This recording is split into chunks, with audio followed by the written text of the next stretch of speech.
Assalam- Assalamualaikum warahmatullahi wabarakatuh. Selamat pagi dan salam sejahtera bagi kita semua. Perkenalkan, saya Siti Nur Azizah. Di sini saya sebagai moderator pertama dan ada moderator kedua yaitu Mbak Lina Nur Aini. Ada juga tim pencatat waktu yaitu Mbak Syarifah Faranisa dan ada tim juri yaitu Mbak Endang Hairul Ani. Dan sebelumnya saya akan membacakan mosi yang akan diperdebatkan pada hari ini, yaitu tentang wacana hukuman mati ditetapkan bagi pelaku korupsi di Indonesia. Baik, silahkan tim afirmatif untuk memperkenalkan dirinya masing-masing terlebih dahulu. Silahkan.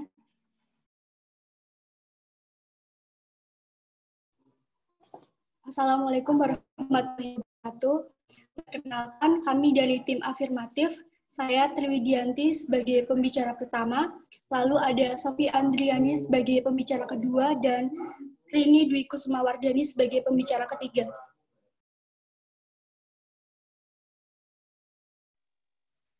Yang selanjutnya yaitu tim oposisi dipersilahkan untuk memperkenalkan dirinya masing-masing terlebih dahulu. Silakan. Assalamualaikum warahmatullahi wabarakatuh. Saya dari tim oposisi sebagai pembicara 1, Ayun Jumulaili, untuk pembicara 2, Nasta Sakila, dan pembicara 3 adalah Lulu Alfi Marga. Terima kasih. Baik, terima kasih untuk kedua tim yang sudah memperkenalkan dirinya masing-masing. Sebelum acara debat ini dimulai, saya akan membacakan tata cara debat terlebih dahulu. Tata cara debat yang pertama, yaitu setiap peserta dari masing-masing tim wajib menyampaikan pidato utama selama 7 menit 20 detik. Yang kedua, dalam proses debat interupsi pada menit pertama sampai menit ke-6, yaitu selama 15 detik.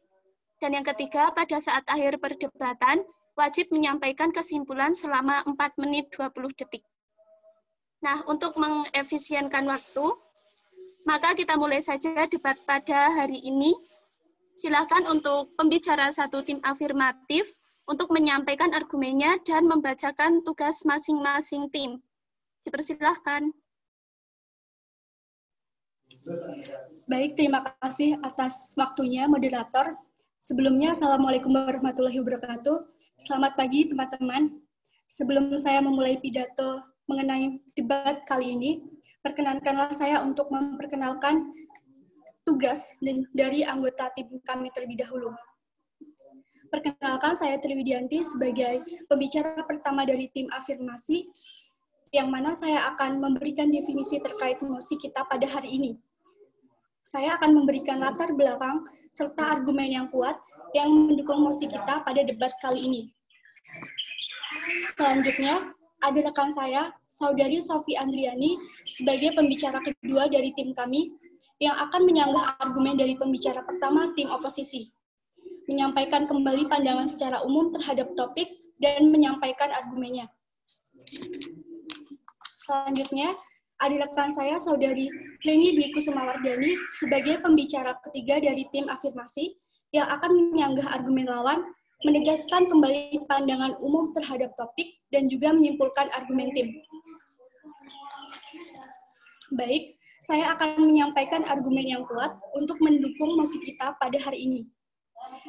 Teman-teman sekalian, mosi kita pada hari ini adalah rencana penerapan hukuman mati terhadap terdakwa tindak pidana korupsi, yang mana mosi ini sangat relevan dengan kondisi Indonesia pada saat ini.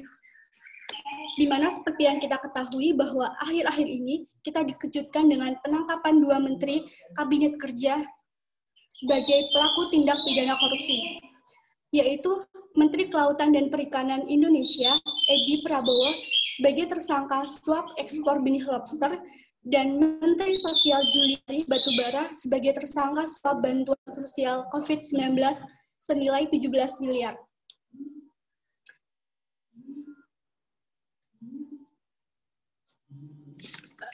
Teman-teman sekalian, saya sangat mendukung penuh adanya mosi ini karena sesuai untuk diterapkan di Indonesia mengingat kasus korupsi di Indonesia semakin tahunnya semakin meningkat. Saya melangkah ke argumen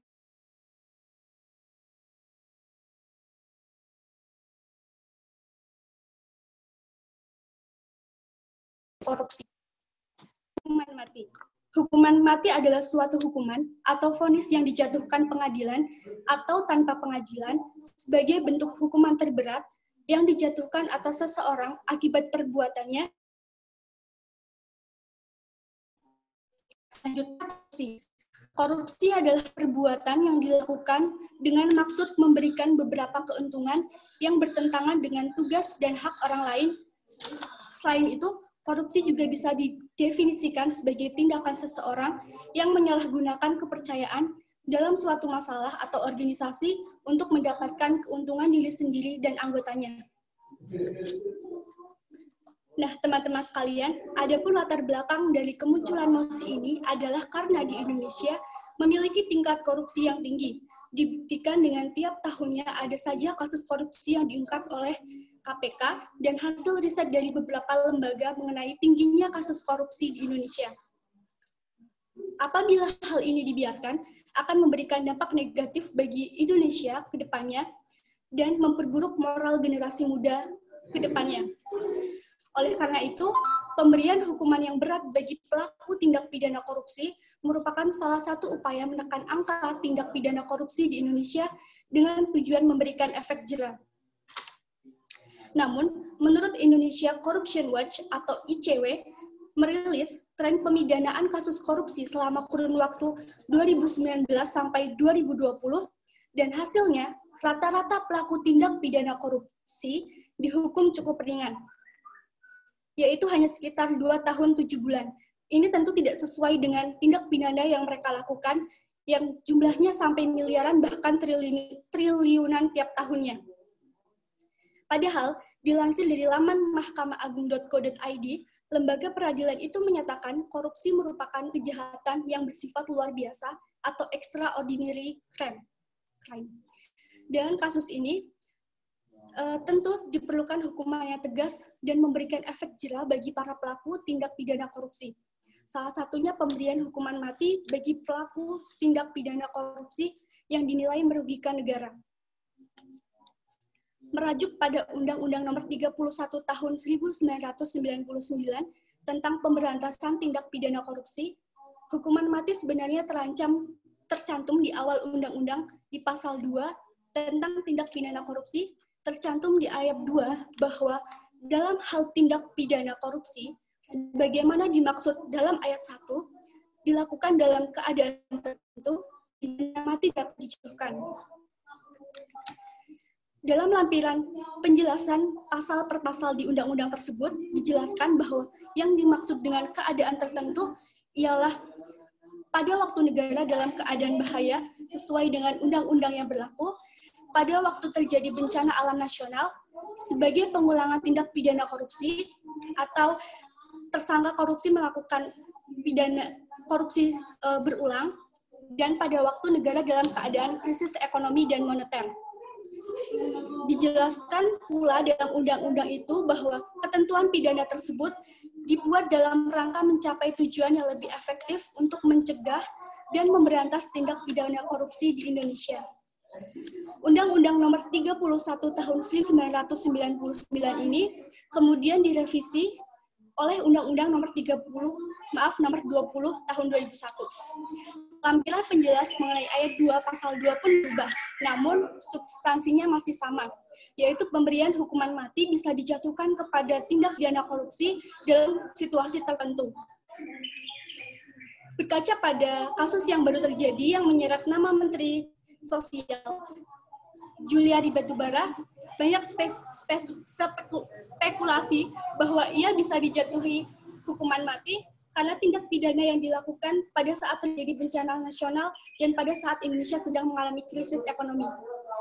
Seperti yang kita ketahui bahwa Menteri Juliari melakukan tindak pidana korupsi sebesar 17 miliar terhadap bantuan sosial bencana COVID-19 di Jabodetabek. Dengan semakin banyaknya tindak pidana korupsi setiap tahunnya, maka saya sangat mendukung mosi ini, yaitu menerapkan hukuman mati bagi para pelaku tindak pidana korupsi yang merugikan negara. Mengingat korupsi adalah sebuah kejahatan yang menjadi musuh bersama kita di Indonesia. Setiap tahunnya semakin banyak kasus korupsi yang diungkap oleh Komisi Pemberantasan Korupsi. Oleh karena itu, saya sangat setuju jika koruptor bisa dijatuhi hukuman mati jika korupsi yang dia lakukan merugikan negara dan sudah merusak nadi bangsa Indonesia. Selain itu, hukuman mati untuk koruptor sudah diatur dalam Undang-Undang Tindak Pidana Korupsi atau Tipikor. Terima kasih.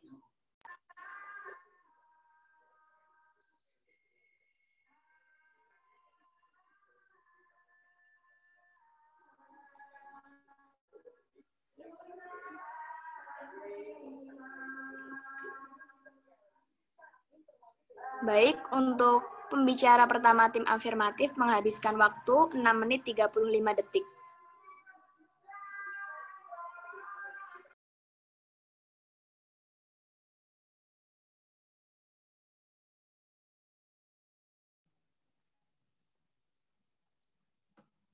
Baik, terima kasih untuk tim pencatat waktu dan pembicara satu tim afirmatif. Yang selanjutnya yaitu pembicara satu tim oposisi untuk menyampaikan argumennya dan menyanggah argumen tim lawan, sekaligus menyampaikan tugas masing-masing timnya. Untuk pembicara satu tim oposisi, saya persilahkan. Assalamualaikum warahmatullahi wabarakatuh.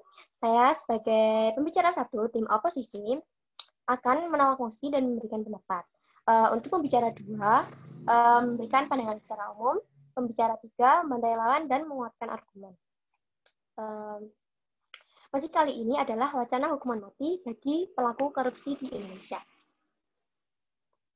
Menurut saya, wacana hukuman mati bagi pelaku korupsi di Indonesia yang pernah disampaikan Bapak Jokowi belum akan berlaku dan berjalan sebagaimana mestinya.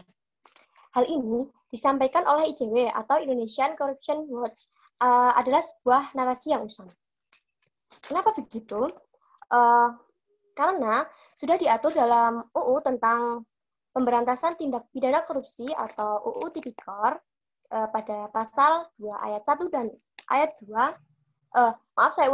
pada Undang-Undang Nomor 31 Tahun 1999 pasal 2 ayat 1 dan ayat 2 yang berisi tentang setiap orang yang secara melawan hukum melakukan perbuatan memperkaya diri sendiri atau orang lain atau suatu korporasi yang dapat merugikan keuangan negara atau perekonomian negara dipidana penjara dengan penjara seumur hidup atau pidana paling lama 20 tahun dan denda paling sedikit 200 juta rupiah dan paling banyak adalah 1 miliar rupiah. Kemudian ayat 2 berbunyi, dalam hal tindak pidana korupsi sebagaimana dimaksud dalam ayat 1 dilakukan dalam keadaan tertentu, pidana mati dapat dijatuhkan. Sudah ada aturannya, namun belum ada penerapan. Nah, padahal hukuman mati bukanlah salah satu poin untuk memberikan efek jerah. Kemudian, CJR atau Institute of Criminal Justice Reform menegaskan hukuman mati tidak akan pernah menjadi solusi akar masalah korupsi. Dan lebih baik, pemerintah itu lebih fokus pada visi pemberantasan korupsi, memperbaiki sistem pengawasan pada kerja pemerintah. Dan terbukti pada Indeks Persepsi Korupsi atau IPK tahun 2019, negara-negara yang menduduki peringkat tinggi seperti Denmark atas keberhasilannya menekan angka korupsi, nyatanya tidak sama sekali memberlakukan pidana mati sebagai tindak pidana korupsi. Terima kasih. Dan kemudian saya ingin menanggapi tentang menteri yang tadi. Tapi apakah keadaan negara dalam keadaan krisis sudah diterapkan untuk melakukan hukuman mati pada orang yang bersangkutan? Terima kasih.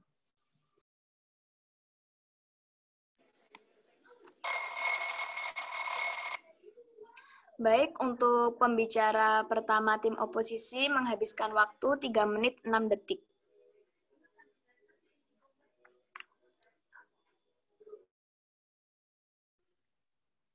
Baik, terima kasih untuk pembicara 1 tim oposisi. Yang selanjutnya yaitu pembicara 2 tim afirmatif untuk mengemukakan pendapatnya dan menyanggah argumen tim lawan, serta saya persilahkan. Baik, terima kasih kepada moderator yang telah memberikan waktu bagi saya untuk menyampaikan dan menyanggah argumen mengenai wacana hukuman mati bagi para koruptor. Nah, di sini saya ingin menyanggah pendapat pembicara pertama dari tim oposisi. Tadi dijelaskan bahwasanya dalam pasal 2 UU nomor 31 tahun 1999, dia hanya dipidana penjara seumur hidup dan didenda. Nah, padahal tingkatan korupsi itu berbeda-beda. Ya, jadi batasan pada mosi kali ini yaitu mengenai korupsi dana bantu sosial. Nah, korupsi dana bantu sosial ini termasuk kategori kejahatan yang sangat luar biasa. Korupsi yang dilakukan menyerap anggaran yang sangat-sangat besar sekali, tapi hanya dipidana penjara seumur hidup dan didenda hanya beberapa juta. Nah, hal tersebut sama sekali tidak membuat jera, tidak membuat kapok si korupsi tersebut. Terus tadi dijelaskan bahwasanya di dalam keadaan korupsi dalam hal dana bantuan sosial, maka hukuman mati ini dapat dijatuhkan. Nah, sudah sangat jelas sekali bahwasanya dalam kondisi tertentu itu adalah kondisi di mana kita itu tidak dalam kondisi yang sebenarnya, tapi dalam kondisi yang sudah pasti.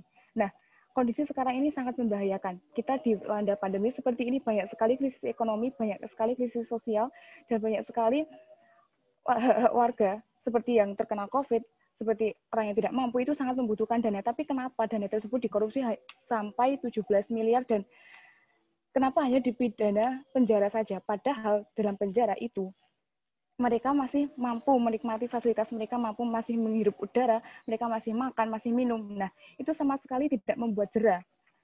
Kemudian tadi dijelaskan bahwasanya dalam tim oposisi itu menjelaskan tidak memberikan efek jera. Pemberian hukuman mati tidak memberikan efek jera. Lalu yang jera itu seperti apa? Dengan memberantas, dengan memperbaiki sistem yang seperti apa? Sistem yang perlu diperbaiki itu seperti apa yang mampu membuat jera di korupsi tersebut.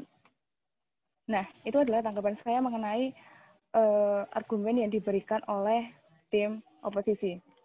Kemudian di sini dalam pembicara pertama tim afirmatif mengemukakan bahwasanya korupsi itu adalah menyalahgunakan hak-hak milik rakyat. Nah, saya sangat setuju sekali bahwasanya sekarang dalam kondisi saat ini krisis terjadi di mana-mana.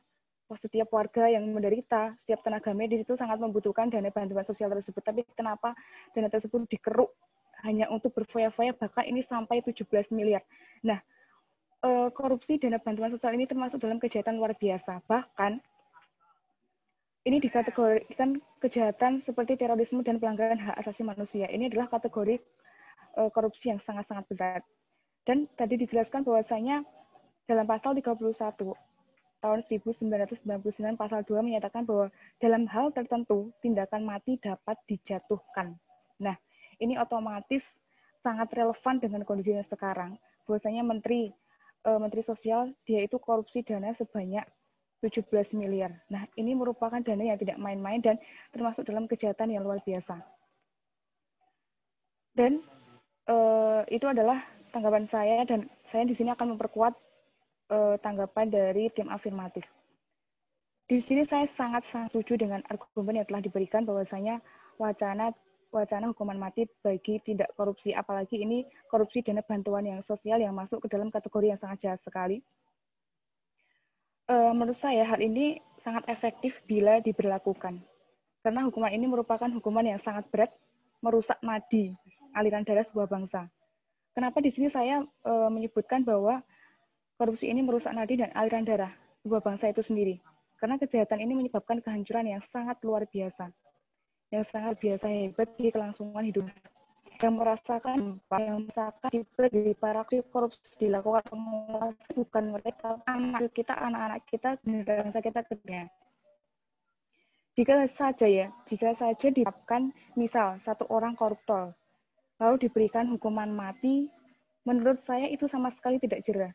karena dia mampu, masih bisa makan, masih bisa minum, masih bisa merasakan fasilitas-fasilitas seperti itu. Dan kalau sekarang secara relevannya itu sudah nyata. Ini adalah kondisi tertentu, kondisi yang sangat membahayakan. Krisis ekonomi terjadi di mana-mana. Inilah dinamakan kondisi tertentu. Dan Menteri Hukum dan HAM itu sudah menjelaskan juga bahwasanya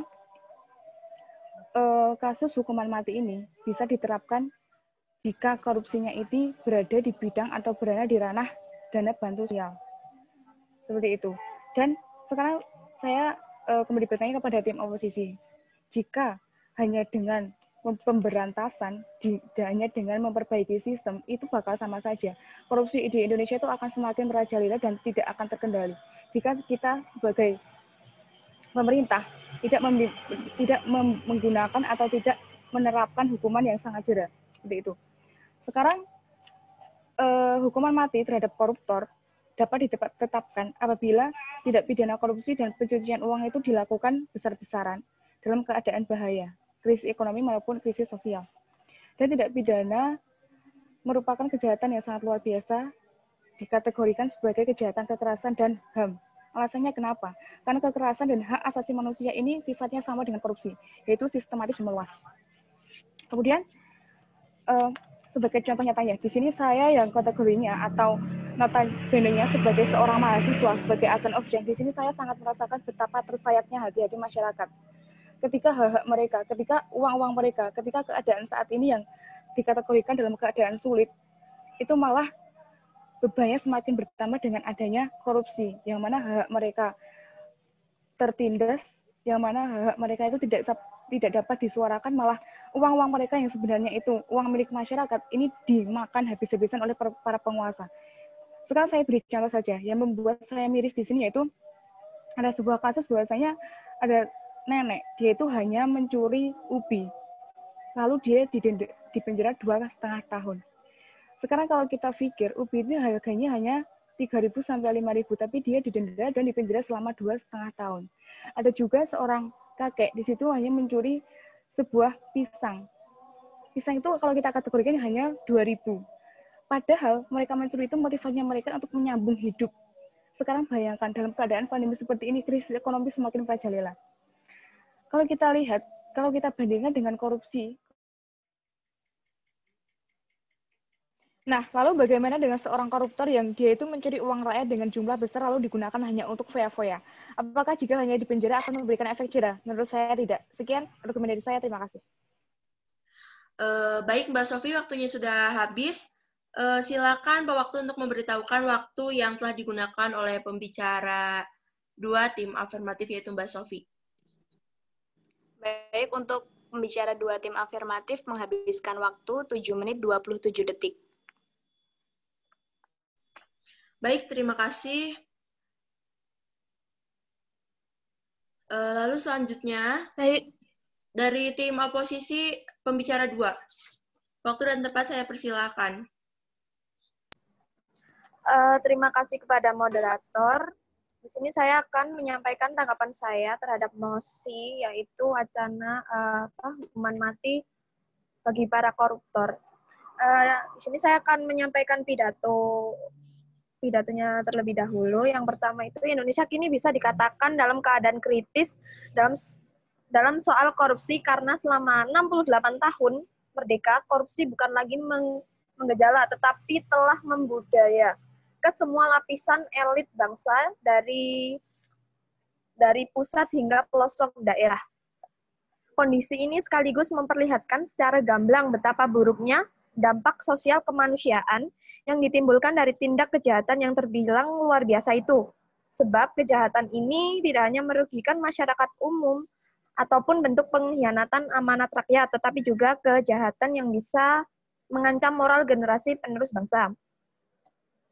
Lalu kasus hukuman mati ini masih diperdebatkan lagi oleh para ahli hukum.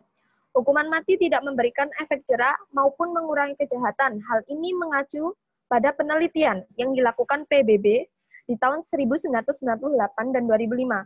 Hal ini mematahkan persepsi publik yang mendukung adanya hukuman mati, terutama untuk kejahatan korupsi. Alasan yang lain juga disebutkan bahwa alasan hukuman mati sering digunakan sebagai alat politik dan bersifat diskriminatif.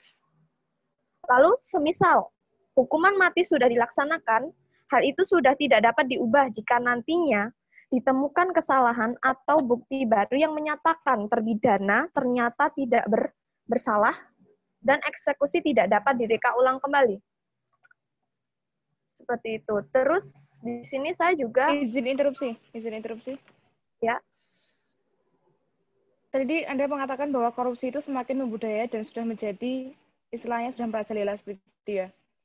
Iya. Terus tadi dijelaskan bahwa dengan adanya hukuman mati itu tidak membuat efek jerah. Lalu solusi apa yang bisa Anda tawarkan bagaimana untuk memberantas korupsi yang paling jerah? Tingkatan yang paling jerah kalau tidak menggunakan hukuman mati itu apa? Apakah Anda bisa menambahkan jika memperbaiki sistem, lalu bagaimana mekanisme memperbaiki sistem tersebut? Seperti yang dijelaskan oleh Mbak Dia tadi, yaitu dengan memperbaiki sistem pengawasan pada kerja-kerja pemerintahan, khususnya dalam penyaluran dana bansos dan kebijakan penanganan pandemi lainnya. Seperti apa ya? Kayak itu namanya? Ya kalau semisalnya ada bantuan ke masyarakat langsung itu harus diawasi dengan ketat gitu supaya tidak ada kayak penyelewengan dana seperti itu. Supaya bisa gimana ya? Dikontrol langsung gitu. Solusi yang Anda tawarkan ini berbentuk pencegahan, bukan mengatasi. Nah, ini istilahnya sudah terjadi, bukan belum terjadi. Kalau memperbaiki sistem itu kan otomatis itu adalah bentuk pencegahan, bukan untuk bentuk hukuman yang terjadi, begitu maksud saya. Kalau hukuman mati ini tidak dikatakan. Ya makanya dari itu kita itu ini masih diperdebatkan lagi gitu. Karena hukuman mati menurut saya itu tidak tidak memberikan efek jerah gitu. Maksudnya kan di sini juga dipertimbangkan lagi gitu kan. Maksudnya kan di sini ada yaitu bertentangan dengan hak asasi manusia juga kan kalau semisalnya dihukum mati. Terus ada beberapa hal lain yang membuat saya tidak setuju dengan adanya hukuman mati tersebut.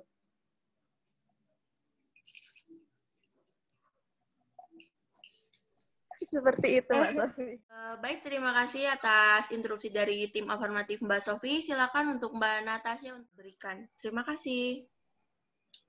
Baik, saya akan melanjutkan. Terus di sini saya juga akan beri tanggapan, yaitu alasan mengapa saya menolak hukuman mati itu di Indonesia ini ya. Yang pertama itu karena bertentangan dengan konstitusi dan hukum internasional hak asasi manusia. Dan yang kedua itu hukuman mati salah satu bentuk penghukuman yang kejam dan tidak manusiawi. Yang ketiga, rapuhnya sistem peradilan pidana sehingga sangat terbuka peluang kesalahan penghukuman. Yang keempat, tidak sejalan dengan arah pembaruan hukum pidana. Yang kelima, efek jerah yang ditimbulkan hukuman mati hanya mitos belaka. Sekarang gini, banyak para korupsi yang telah mengkorupsi uang negara. Tetapi adakah yang dihukum mati? Kan cuma kayak ancaman gitu aja kan. Dan yang keenam itu penderitaan mendalam yang dialami keluarga korban akibat eksekusi. Itu mentalnya itu juga harus diperdebatkan juga sih. Jangan kayak ngasih hukuman seenaknya gitu, harus diusut terlebih dahulu seperti itu. Terima kasih. Baik, terima kasih kepada Mbak Natasha Sabella. Silakan Pak Waktu untuk memberitahukan waktu yang telah digunakan oleh pembicara dua tim oposisi. Terima kasih. Baik, untuk pembicara dua tim oposisi menghabiskan waktu 5 menit 12 detik. Baik, terima kasih Mbak Syarifah Faranisa. Selanjutnya dilanjutkan oleh pembicara 3 dari tim afirmatif. Waktu dan tempat saya persilakan. Baik, Assalamualaikum warahmatullahi wabarakatuh. Selamat siang. Di sini saya menjadi pembicara afirmatif 3 yang akan memberikan respon, sanggahan, serta memperkuat argumen dari tim afirmatif. Saya ingin merespon dari tim oposisi dari Mbak Bella, di mana katanya bahwa ini melanggar hak asasi manusia. Tapi lalu bagaimana dengan rakyat yang tidak mendapatkan bantuan, kemudian uangnya diambil oleh para koruptor, apakah itu termasuk tidak pelanggaran HAM? Kemudian saya di sini setuju dengan argumen dari tim saya, yaitu Mbak Tris sekaligus Mbak Sofi, di mana wacana hukuman mati ditetapkan bagi pelaku korupsi di Indonesia. Korupsi mempersulit pertumbuhan ekonomi di negara kita. Dana yang seharusnya digunakan untuk kesejahteraan ekonomi rakyat miskin disalahgunakan begitu saja oleh para koruptor hanya untuk kepentingan individu atau kelompok tertentu. Sebenarnya peraturan perundang-undangan yang khusus mengatur tentang tindak pidana korupsi di Indonesia sudah ada. Lembaga khusus yang menangani tentang korupsi pun KPK juga sudah dibentuk. Akan tetapi masih saja tidak ada kata jera bagi pelaku yang tindak korupsi di Indonesia. Seperti yang diargumen dari tim afirmatif 2 yaitu Mbak Sofi bahwa masih banyak pelaku koruptor yang masih bisa makan enak, kemudian di penjara pun masih bisa menikmati fasilitas-fasilitas tertentu. Bisa kita lihat bahwa koruptor dalam sel penjara bisa mendapatkan fasilitas tertentu seperti pada sel di Sukamiskin, seperti masih ada TV, kemudian rak, kemudian kulkas, kitchen set, dan lain-lain. Kemudian mereka hidup layak bukan di penjara dan hukumannya pun biasanya sangat ringan yang sebanding dengan penggelapan uang yang merugikan negara hingga miliaran rupiah. Para koruptor telah banyak merugikan keuangan negara, sudah sepantasnya diberikan hukuman mati. Karena para koruptor akan terus berkembang semakin... Izin menginterupsi, Mbak Rini izin menginterupsi. Ya, baik. Tadi kan dikatakan jika koruptor itu yang sedang dibicarakan secara besar-besaran kali ini itu adalah menteri yang menghabiskan uang sebanyak 17 miliar. Itu dihukum mati. Tapi bagaimana dengan pemerintah yang sebelum-sebelumnya melakukan korupsi seperti dalam proyek Hambalang yang menghabiskan dana atau uang sebanyak 1,2 triliun, itu lebih banyak dari korupsi kali ini dan merugikan rakyat. Kenapa tidak dari dulu-dulu tentang hukuman mati itu diberikan kepada koruptor? Kenapa baru kali ini dibicarakan secara besar-besaran tentang proses hukuman mati itu? Terima kasih. Baik, sama-sama Mbak Diah. Kalau untuk wacana hukuman mati ini memang baru akhir-akhir ini ada wacana untuk menghukum mati para koruptor. Untuk tentang korupsi yang besaran seperti yang dimaksudkan Mbak Diah seperti EKTP oleh Setia Novanto, kemudian Hambalang, itu tuh bukan termasuk dalam undang-undang yang disahkan oleh itu Undang-Undang Tipikor. Karena dalam Undang-Undang Tipikor disebutkan bahwa setiap orang yang secara melawan hukum melakukan perbuatan memperkaya diri sendiri atau orang lain atau suatu korporasi yang dapat merugikan keuangan negara atau perekonomian negara dipidana dengan pidana penjara seumur hidup. Dalam hal tindak pidana korupsi, sebagaimana dimaksud dalam ayat 1 dilakukan dalam keadaan tertentu, pidana mati dapat dijatuhkan. Lah ini tuh termasuk tertentu, yaitu pada bagian penjelasan Undang-Undang Tipikor pada pasal 2 ayat 2 menyatakan, yang dimaksud dengan keadaan tertentu dalam ketentuan ini adalah keadaan yang dapat dijadikan alasan pemberatan pidana bagi pelaku tindak pidana korupsi, yaitu apabila tindak pidana tersebut dilakukan terhadap dana-dana yang diperuntukkan bagi penanggulangan keadaan bahaya, dana alam nasional, penanggulangan akibat kerusuhan sosial yang meluas, penanggulangan krisis ekonomi dan moneter, dan penanggulangan tindak pidana korupsi. Kenapa sekarang ini mencuat wacana hukum mati? Mungkin karena kasus sekarang ini yang dialami oleh Mensos kita, karena beliau diduga menerima suap ya untuk bencana untuk bantuan sosial yang diperlukan untuk para bencana koruptor, begitu. Kemudian saya teruskan ya argumen saya. Kemudian hukuman mati memberikan efek cegah terhadap pejabat publik yang akan melakukan korupsi. Bila menyadari akan dihukum mati, pejabat setidaknya akan berpikir 1000 kali untuk melakukan korupsi. Kemudian seperti yang dikatakan oleh tim afirmatif 1, yaitu Mbak Triwidianti, menurut ICW, Indonesia Corruption Watch, bahwa hukuman pelaku korupsi ini berkisar 2 tahun 7 bulan. Saya memberikan suatu contoh kasus, yaitu pada tahun 2017, Ketua DPRD di salah satu kota, bahwa meski terbukti bersalah melakukan korupsi dana bantuan sosial, dia hanya divonis 18 bulan penjara. Padahal beliau merugikan negara sebesar 31 miliar. Kemudian, Pak Mahfud MD, Menteri Koordinator Bidang Politik, Hukum, dan Keamanan juga mengatakan salah satu indikatornya adalah sejumlah vonis terhadap terdakwa kasus korupsi yang dinilai semakin hari semakin ringan. Kemudian, Mahfud MD juga mengatakan pejabat pusat dan daerah melakukan tindak korupsi berkaitan dengan anggaran bencana COVID-19 terancam hukuman mati. Beliau mengatakan pada 15 Juni lalu, dan ini tidak memberikan efek jera. Buktinya bahwa Mensos menerima korupsi bansos sebesar 17 miliar dari korupsi bansos sembako yang ditujukan untuk keluarga miskin yang terdampak akibat wabah virus corona. Peneliti Pusat Kajian Anti Korupsi PUKAT Universitas Gadjah Mada, Zainur Rahman, menurut dia korupsi bansos ini sangat jahat karena secara tidak langsung memotong bantuan yang dibutuhkan orang miskin yang sedang terdampak pandemi COVID-19. Masyarakat merasa sakit hati atas pengkhianatan amanat berupa korupsi bansos di kala pandemi. Saya di sini akan memberikan kesimpulan bahwa diberlakukannya hukuman mati untuk koruptor pada keadaan tertentu seperti bencana untuk menekan angka korupsi di Indonesia dan memberikan efek jera bagi pelaku tindak korupsi. Mengingat pada dasarnya para koruptor telah menyengsarakan rakyat secara perlahan, yaitu dengan cara mengambil hak-hak rakyat secara tidak sah. Terima kasih. Baik, terima kasih kepada Mbak Rini Dwi. Silakan Pak Waktu untuk memberitahukan waktu yang telah digunakan oleh Mbak Rini Dwi.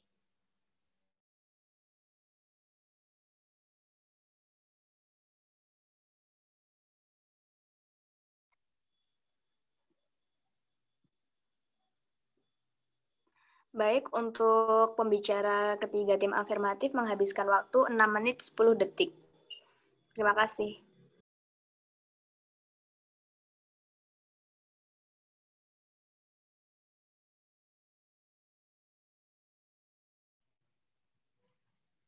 Baik, yang selanjutnya yaitu pembicara 3 tim oposisi untuk menyanggah dan memperkuat argumen dari timnya.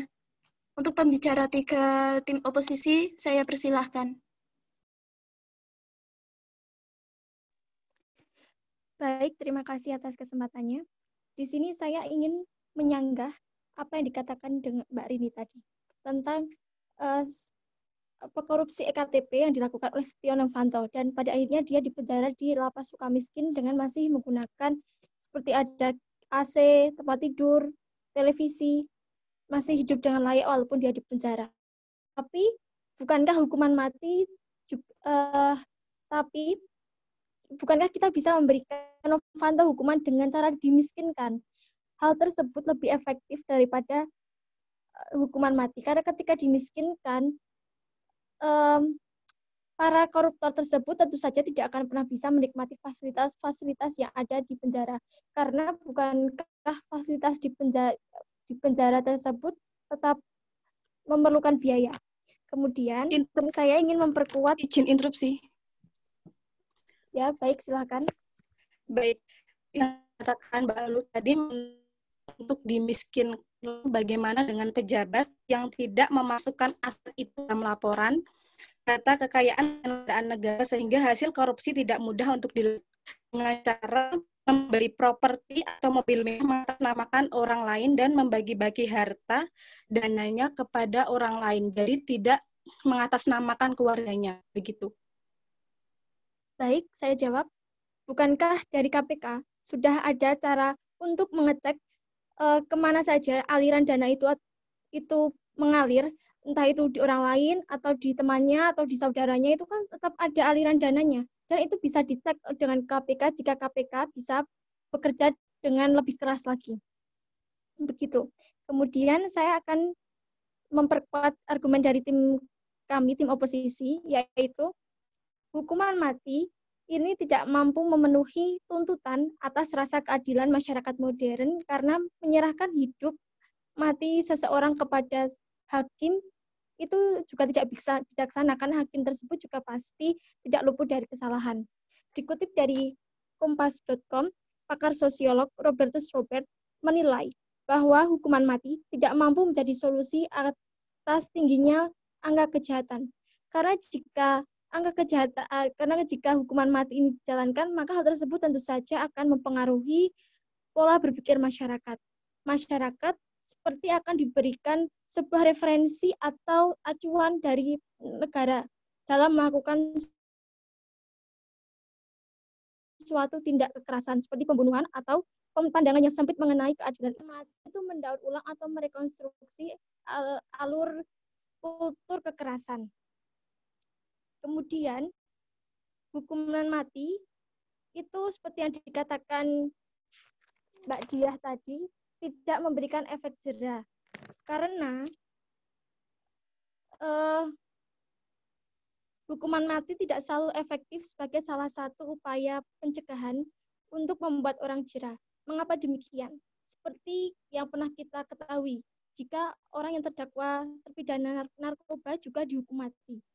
Hukuman mati pada para terpidana narkoba nyatanya tidak lantas membuat para pengguna atau pengedar narkoba itu berkurang. Kita masih saja menemui banyak sekali pengguna atau pengedar narkoba di Indonesia. Bahkan para di pihak bea cukai baik di pelabuhan maupun bandara pun sering menemukan atau berhasil mengamankan narkoba tersebut. Kemudian atas pertimbangan kemanusiaan, hukuman mati juga melanggar nilai-nilai HAM yang menutup kesempatan orang untuk berubah menjadi lebih baik. Ya, walaupun para terpidana koruptor tersebut juga melanggar hak asasi manusia, tapi hukuman mati bukanlah solusinya. Maka dari itu kami dari tim oposisi memberikan solusi yang lebih baik dari hukuman mati, yaitu pengabdian masyarakat, di mana para terpidana koruptor itu dikirimkan atau disuruh pergi ke pelosok-pelosok daerah, dan mereka harus mengabdi kepada masyarakat, di mana mereka terjun langsung ke masyarakat, di mana mereka membantu langsung masyarakat, sehingga mereka bisa merasakan bagaimana penderitaan rakyat yang uangnya itu mereka ambil. Hal itu tentu saja lebih efektif, lebih memberikan efek jera, dan tentunya dalam penugasan pengabdian masyarakat tersebut, para terpidana koruptor harus diawasi dengan sungguh-sungguh oleh para aparat ataupun pemerintah, agar tidak ada sanak saudara yang diam-diam membantu terpidana koruptor tersebut.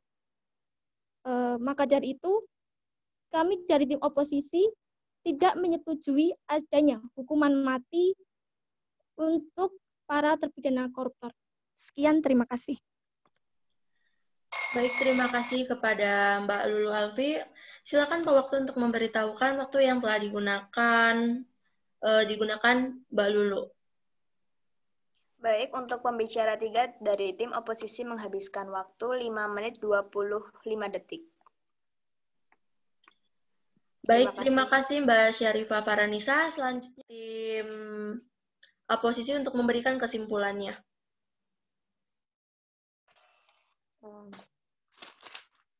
Dari mosi wacana hukuman mati bagi pelaku korupsi di Indonesia, kesimpulan dari kelompok kami atau tim oposisi adalah hukuman mati tidak menjadi solusi akan masalah korupsi. Karena hukuman yang pantas adalah dipenjara seumur hidup dengan fasilitas yang sama dengan rakyat biasa lainnya, serta untuk dendanya bisa didenda dengan sebanyak-banyaknya atau bisa sebanding dengan apa yang telah dikorupsinya. Tapi juga bisa diasingkan atau ditempatkan di daerah terpencil untuk mengabdi kepada masyarakat sehingga dapat merubah sikap dan sifat. Untuk itu, pemerintah kemudian lebih baik memfokuskan pada visi untuk lebih menekankan pemberantasan korupsi, memperbaiki sistem pengawasan pada kerja pemerintah agar menekan angka keberhasilan dari tindak pidana korupsi. Terima kasih. Baik, terima kasih kepada Badia Ayu Nujumalaili. Selanjutnya kesimpulan dari tim afirmatif. Waktu dan tempat saya persilakan.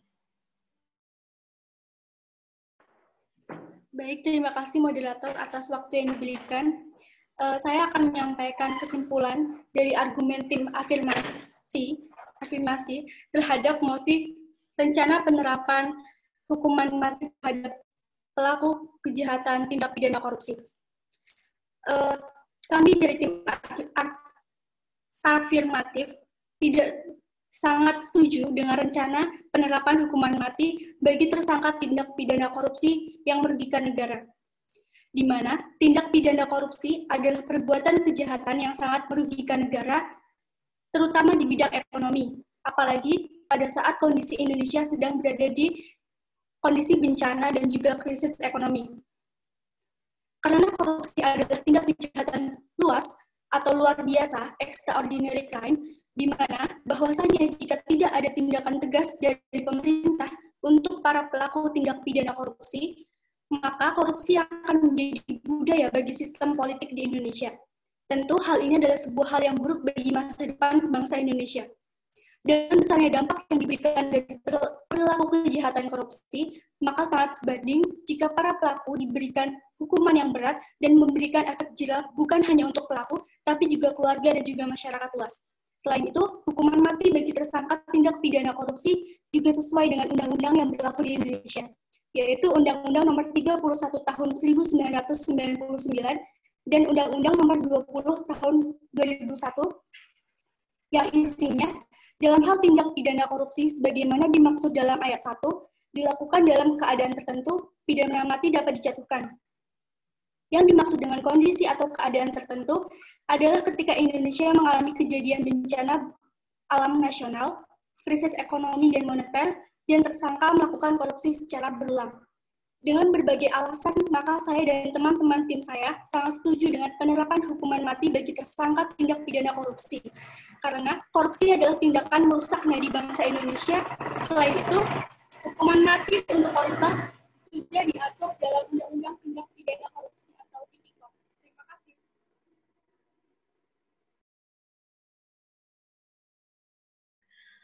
Baik, terima kasih kepada Mbak Triwidianti. Selanjutnya saya persilakan kepada juri untuk menilai kedua tim.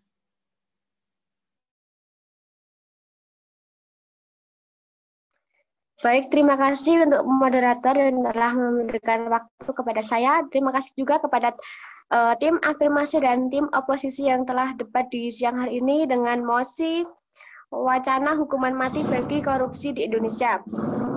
Yang pertama saya menilai dari tim afirmatif pertama yaitu Triwidianti, yaitu menyampaikan definisi mosi sudah relevan dan disertai dengan argumen-argumen yang kuat. Kemudian data-data ya dan isi argumen yang sudah sesuai dengan mosi tersebut.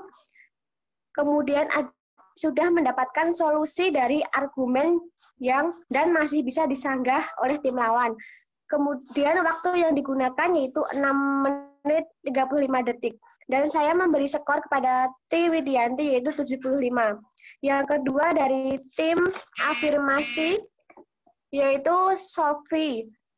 Waktu yang digunakan 75 menit 20 detik. Argumen yang disampaikan sudah sesuai dan disertai dengan bukti-bukti atau fakta-fakta yang relevan, mampu menyanggah tim lawan dan memperkuat argumennya disertai dengan fakta-fakta juga. Kemudian sudah adanya identifikasi masalah dengan baik dan solusi dari masalah tersebut.